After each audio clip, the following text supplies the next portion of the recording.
OFW ka ba na gustong magkaroon ng extra income habang nasa abroad ka pa? Alam mo, hindi lang sahod ang pwede mong kuhanan ng future mo. Pwede kang mag-build ng sarili mong online business kahit malayo ka sa Pinas or habang nasa abroad ka pa.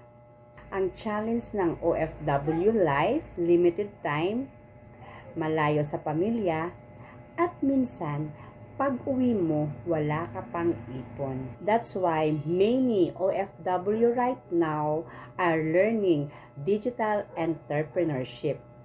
Dito ka magkaroon ng chance kumita online, learn high income skills, and build something na pwede mong dalhin pag uwi mo sa Pinas. Sa OBA or sa Online Business Academy, natutunan ko to, may complete training and community support system para hindi ka magsimula mag-isa.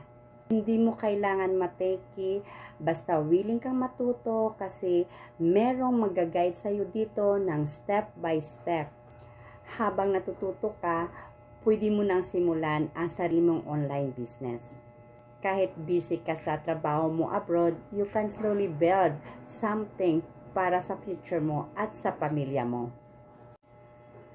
So kung gusto mo nang magsimula sa journey mo dito sa Online Business Academy, i-follow mo ako, mag-comment ka ng how at yung location mo ngayon para ako mismo ang mag-guide sa'yo.